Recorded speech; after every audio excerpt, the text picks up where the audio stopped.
This is Richard Wolff for Democracy at Work, responding to another Ask Prof. Wolff question from our Patreon community. And this one comes from Susan Scheinfeld. And Susan asks us, as consumers, how can we be supportive to, encouraging of the unionization efforts at places like Starbucks, Amazon, and so on that we read a lot about? I'm very glad that Susan asked this question and that I have a chance to share the answer with all of you. The first and most important and the most basic way for consumers to do what Susan asks is to remember that most consumers are also workers, employees, or spouses, or relatives, or in any case, close to many other people that are employees and workers. So the best thing you can do is to explain why you support unionization, why you believe in it, why you hope to see it grow and spread as it is certainly doing these days. You be a part of the environment of those other people, as well as a part of your own environment. Encourage yourself and those around you to build unions, to get better deals for you as a worker. That's the best support. A growing labor movement is what every other working person in this country needs to see to encourage them to build a union, to make a union grow, to make a union work better. But there is a second way that I want to spend more time with you talking about.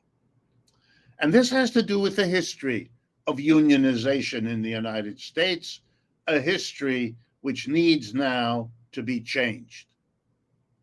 Once upon a time, unions were regularly allied with, in coalitions with, and working closely with social organizations of all kinds: women's groups, church groups, youth groups, movements for racial equality, for gender equality, and so on. In particular, in the roughly 75 years before World War II, unions worked sometimes more, sometimes less closely with left-wing political parties, the socialist parties, the two big ones of the pre-war period, the Communist Party, and of course, traditionally, with the left wing or the progressive wing of the Democratic Party. After World War II, with the end of the alliance between the United States and the Soviet Union to fight fascism, with the end of that and the reemergence of hostilities with the Soviet Union, the so-called Cold War after World War II, the government's persecution of socialists and communists, the demonization of all of that kind of movement, broke the alliance between the labor movement and the socialist and communist parties. And that alliance has been broken and pretty much stayed broken right to this moment. And what that meant for the labor movement was a terrible loss. You see, what those social organizations, churches, women's groups, socialist and communist parties did, once they were in alliance with labor, they talked up the labor movement in the churches, in the public arena, among elected officials. Unions were spoken of in positive terms. They were the allies. They were trying to make people's lives better, just as the women's groups and the Socialist Party presented itself with the Communist Party and all of them as movements of the people to make the average person's life better. It was an immense boon to the labor movement.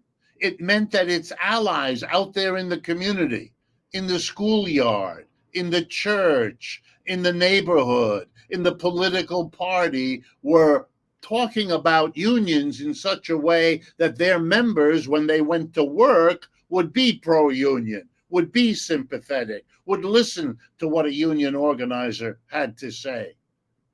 It made all the difference in the world to the labor movement. Just as the support by labor of many of the social issues championed by those groups helped those groups. It was a mutually beneficial alliance. It was broken as part of the Cold War, and it never really was rebuilt. That's the other thing consumers like Susan Scheinfeld can do.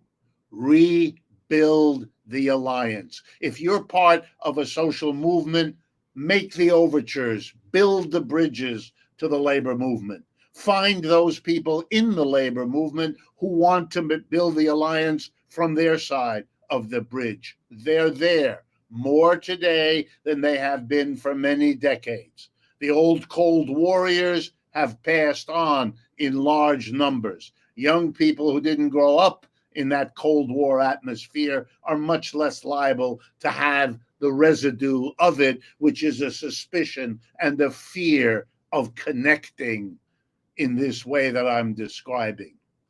Building that alliance, or to be historically accurate, rebuilding that alliance is an enormous contribution we can all make in our lives where we are today.